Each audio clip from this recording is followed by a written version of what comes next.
বাপা আগে। আমাদের নতুন বউকে কিন্তু বেশ দেখতে হয়েছে, একেবারে মা লক্ষ্মী। এই শাড়িটা আরেকটু উঁচু করে ধরো। এ মা, শাড়িতে আলতা লেগে গেল তো। আরে চুপ কর চুপকি, এই মেয়েটা তো পাকা হয়েছে না। এ মা, নতুন বউ বসে পড়লো কেন? কি হয়েছে মা, ওভাবে বসে পড়লে যে? পায়ে কি যেন একটা ফুটলো। কি ফুটলো দেখি দেখি। উমা, এই যে রক্ত, কি অলক্ষণে কাণ্ড দেখো দেখি। ওই ছুটকি, শিগগির গিয়ে তো ডাক্তার পিসিকে একবার ডেকে নিয়ে আয় দেখি। না না, ব্যস্ত হবেন না, আমি ঠিক আছি। তা বললে কি হয় মা, এই তো আমি হাঁটতে পারছি। এরপর দীপশিখা এলোমেলো পায়ে হেঁটে ঢুকলো বাড়ির ভিতর। না, তারপর আর কোনো অঘটন হয়নি। বৌভাতের অনুষ্ঠান চললো গমগমিয়ে। রান্না সব তৈরি তো? হ্যাঁ বাবা।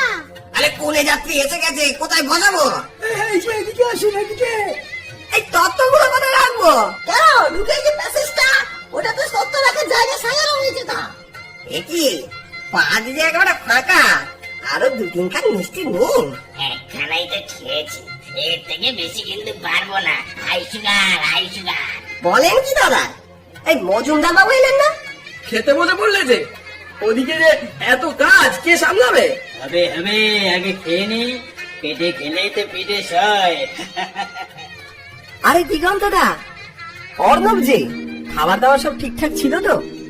মাস্টার কি করেছো, একেবারে কবজি ডুবিয়ে খেয়েছি। বেশ বেশ, তাহলে আমি এখন আসি, ওদিকটা আবার কাজ আছে। এক সেকেন্ড, কি হলো আবার? বলছিলাম ইয়ে মানে কংগ্রাচুলেশন। বাবা, তুই আবার কবে থেকে এত ইংরেজি বলছিস? তুমি ইংরেজির টিচার, তোমার কাছে আর কি লুকোবো। বোঝো তো, একটা ভালো চাকরি পাওয়ার জন্য ইংরেজিটা কিন্তু একদম মাস্ট। তাই চেষ্টা করছি, কিন্তু শিখতে গিয়ে বারবার হোঁচট খাচ্ছি।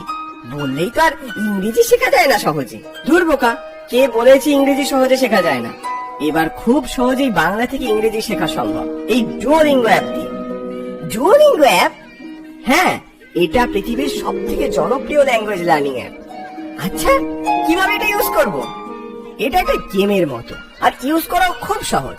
যেমন এই দেখ, এখানে প্রশ্ন করেছে সঠিক ছবিটি বাছাই করুন। আমি গাড়িতে ক্লিক করলাম, দেখ চমৎকার।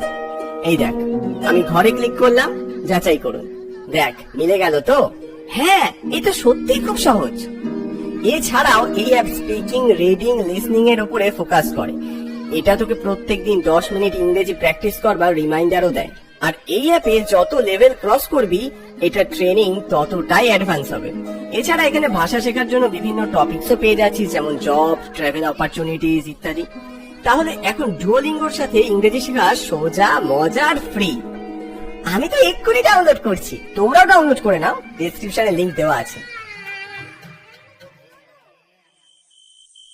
সেদিন ছিল তারায় ভরা জ্যোৎস্না মাখা রাত। বিয়ের অনুষ্ঠান মিটে গেছে তাও 2 দিন হলো। বাড়ির সকলে ছাদে আসতে বারবার বারণ করেছিল, তুমি আমাকে ভর সন্ধ্যেবেলা এখানে সেই নিয়ে এলে। বাড়ির মধ্যে মা কাকিমারা তোমাকে সব সময় ঘিরে রাখে, কথা বলার সময় কোথায়? কত কথা জমে আছে জানো? ওসব তো পরেও বলা যায় না কি, এখন এখানে শুধু শুধু। না না না না, পরে বলা যায় না। আর তাছাড়া এই ছাদের উপর বাড়ির লোকেদের পা পড়ে না আজ বহুকাল। নিচে এক গাদা কাজ পড়ে আছে, ওরা আমায় খুঁজে না পেয়ে কি মনে করবে। আমি যাই। আহ শিখা, তোমার তারা দেখতে ভালো লাগে না? ভালো লাগে তো, কিন্তু কে কে ওদিকে? কে? তুমি কার কথা বলছো? এখানে তুমি আর আমি ছাড়া তো কেউ নেই। কিন্তু আমি যে স্পষ্ট দেখলাম, ওই অন্ধকারের গা ঘেঁষে কে যেন মিলিয়ে গেল। তুমি নুপুরের শব্দ শুনতে পাওনি? না, আমি তো কিচ্ছু শুনতে পাইনি। না না, আমি স্পষ্ট দেখেছি। ছাড়ো না, ওসব তোমার মনের ভুল, বাদ দাও। হ্যাঁ, আমরা যেন কি বলছিলাম? বৌমা, বৌমা, কোথায় গেলে? এই রে, মা ডাকছে, আমাকে যেতে হবে। আর আমাদের কথাগুলো? সব পরে হবে, তুমি জমিয়ে রাখো, একেবারে শুনবো।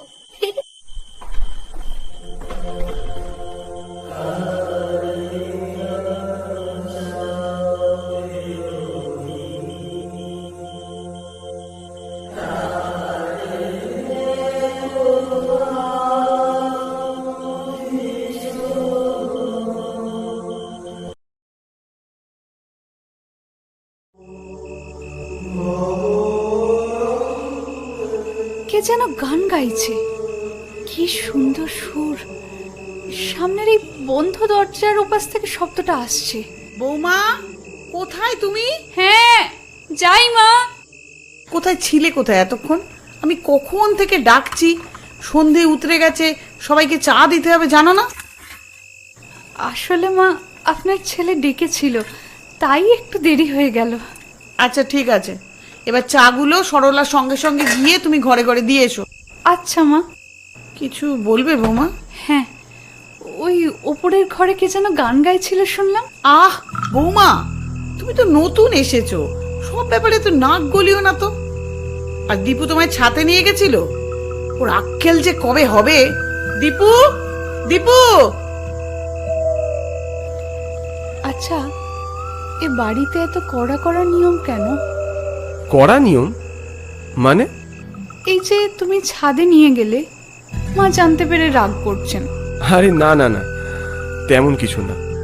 আমাদের বাড়িতে অনেক লোকের বাস, তাই হয়তো মা তোমায় বারণ করেছে। নাও এখন ঘুমিয়ে পড়ো তো, অনেক রাত হয়েছে।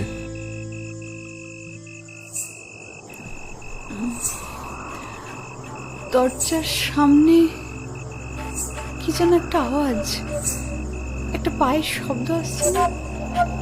ওকে কি একবার ডেকে জিজ্ঞেস করব? না না থাক, ক্লান্ত শরীরে ঘুমোচ্ছে, আমি বরং একবার দেখে আসি।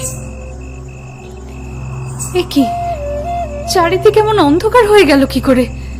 কিছুই যে দেখা যাচ্ছে না। তবে কি আমি ভুল শুনলাম? না, ওই আবার শোনা যাচ্ছে নুপুরের শব্দ। কে হাঁটছে? ওই যে দেখা যাচ্ছে পরনে লাল বেনারসি। কে কে ওখানে?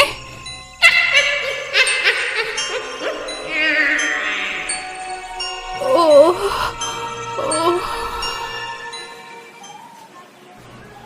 রাতে হঠাৎ কি থেকে যে কি হয়ে গেল, দীপশিখা কেন যে অজ্ঞান হয়ে পড়েছিল কিছুই বুঝে উঠতে পারলাম না। ডাক্তার ওকে দেখছেন মিনিট কতক হলো। আমি কোথায়? তুমি তো তোমার ঘরেই আছো, চিন্তা করো না। এখন শরীর কেমন লাগছে? ঠিক আছে, শুধু মাথাটা একটু ব্যথা। আমার কি হয়েছে? কিচ্ছু হয়নি তোমার, প্রেশারটা সামান্য লো হয়ে গিয়েছিল। কোনো চিন্তা করো না, আমি ওষুধ দিয়েছি, তুমি এখন শুধু বিশ্রাম নেবে, কেমন? হ্যাঁ রে দীপু, তোর বউ এত রাতে ঘরের বাইরে চলে যাচ্ছে, তুই কিছু বুঝতে পারিসনি। ও নয় নতুন, কিন্তু তুই তো এই বাড়ির নিয়ম কানুন সবকিছুই জানিস। রাতের বেলায় দরজার বাইরে একটা নুপুরের শব্দ আসছিল, ভাবলাম গিয়ে একবার দেখি। আমরা তো এতদিন এ বাড়িতে আছি, কই আমরা তো কখনো এসব শব্দ টব্দ শুনিনি বাপু। তাছাড়া নতুন বউ হয়ে এদিক ওদিক ঘুরে বেড়ানোর যে কি দরকার বুঝি না বাবা।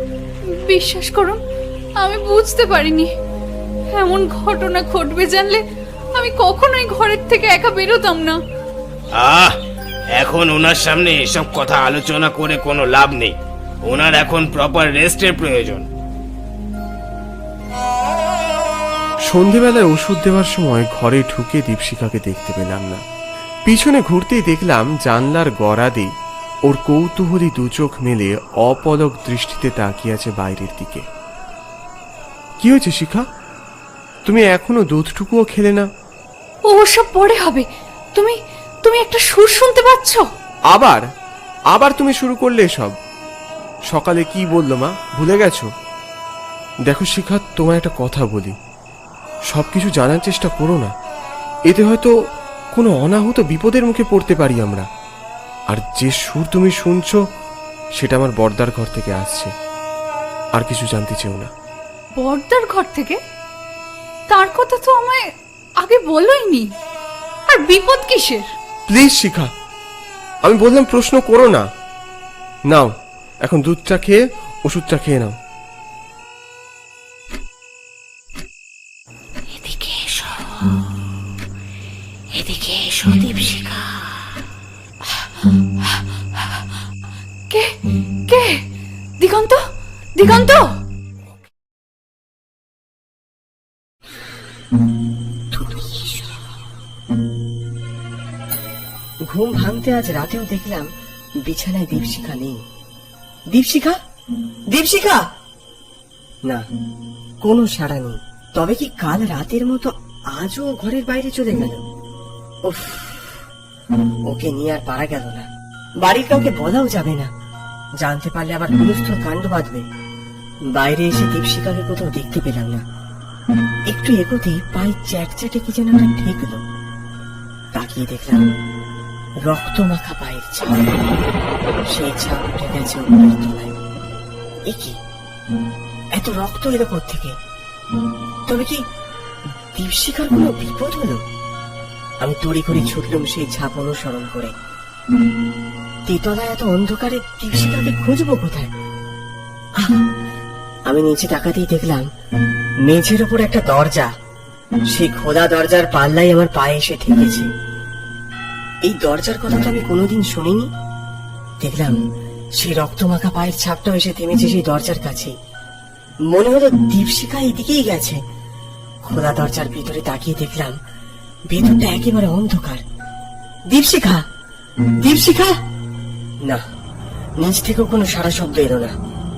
খোলা দরজার ভিতরে পা রাখা মাত্রই সিঁড়ির ধাপ পায়ে ঠেকলো। মনে হলো কোনো সুড়ঙ্গের মধ্যে দিয়ে এগিয়ে চলেছি। সুড়ঙ্গের শেষে একটা কুঠুরি। দীপশিখা দাঁড়িয়ে আছে সেই কুঠুরির ভিতর। ওর সামনে একটা বড় লোহার সিন্দুক। ও বারবার সিন্দুকটা খোলার চেষ্টা করছিল। এই দীপশিখা, দীপশিখা, কি করছো তুমি এখানে? ও সবাই হাত দিও না, বিপদ হয়ে যাবে। চলে এসো, চলে এসো এক্ষুনি। না, এই সিন্ধুকের মধ্যে কি আছে না দেখে আমি কিছুতেই যাব না। আমি বলছি শোনো, এই বাড়ির আনাচে কানাচে বিপদ লুকিয়ে আছে। আমি দেখলাম ততক্ষণে দীপশিখা প্রায় খুলে ফেলেছে সিন্ধুকের ডালা। তৎক্ষণাৎ একটা দমকা হাওয়া আমাদের শরীর ভেদ করে বেরিয়ে গেল সুড়ঙ্গের বাইরে। এ কি? এসব কি? কঙ্কাল!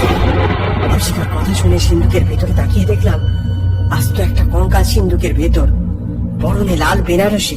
এ কার কঙ্কাল দিগন্ত? এই কারণেই তোমরা এতদিন আমার থেকে এসব কুকর্ম লুকোচ্ছিলে? বিশ্বাস করো দীপশিখা, আমি কিছু জানি না।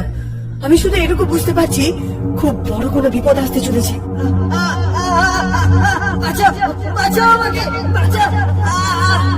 এটা কার চিৎকার? এই চিৎকার তো বর্দার ঘর থেকে আসছে। এক্ষুনি চলো আমার সঙ্গে। আদিত্য, আদিত্য বাবা, দরজা খোল। আদিত্য, আমি নিশ্চিত বোমা নিশ্চয়ই কিছু করেছে। এবারের কোন নিষিদ্ধ স্থানে পা পড়েছে। হ্যাঁ, ওই ওপর তলার গোপন ঘরের ভিতর যে সিন্ধুক, সেই সিন্ধুকের ডালা আমি খুলেছি। ওই কঙ্কাল কার মা? সর্বনাশ হয়েছে। আর অভিশাপের হাত থেকে কেউ বাঁচতে পারবে না। সাধু বাবা মন্ত্র বলে অনেক সাধনার পর যে অভিশাপকে ওই সিন্ধুকের মধ্যে বন্দি করেছিল, আজ তুমি তা। হায় হায় হায় হায়, কি করি আমি এখন? সরলা, এখন ওকে বকাবকি করার সময় নয়। এই অভিশাপ থেকে বাঁচার একটা উপায় ভাবো। দমকা হাওয়ায় বন্ধ ঘরের দরজা খুলে গেল। দেখলাম ঘরের ভিতরে হুলস্থুল কাণ্ড। সে ঘরের নিচেতে পড়ে আছে দাদা, আর দাদা টুটি টিপে ধরেছে অশরীরী, পরনে লাল বেনারসি, পায়ে ঘুমন। ওর উন্মুক্ত চুলগুলো হাওয়ার দাপটে এলো পাথারি দুলছে। তোকে শেষ না করে আমার মুক্তি নেই। আমাকে শেষ করেছিস তুই, তোকে আমি ছাড়বো না, ছাড়বো না আমি তোকে। ছেড়ে দাও, ছেড়ে দাও ওনাকে। কে কে তুমি? আমি আরাধিকা, এবারের বড় বউ। নামটা শুনে প্রথমে চমকে উঠলাম। ধীরে ধীরে সেই মূর্তি ঘুরে দেখালো আমার দিকে। অশরীরী মুখ থেকে চমকে গেলাম। তুমি? হ্যাঁ, আমি প্রতিশোধ না নিয়ে আমি কিছুতেই ভুলব না। কি ভেবেছিলি আমাকে খুন করে ওই সিন্ধুকের মধ্যে আটকে রাখলি আমার হাত থেকে বেঁচে যাবি? আজ তোদের শেষ করে তবে আমার মুক্তি। খুন? কে খুন করেছে তোমায়? হ্যাঁ, খুন। আমায় খুন করেছে ওরা। তুই তো জানো, রাত ছিল আমার প্রাণের চাইতেও।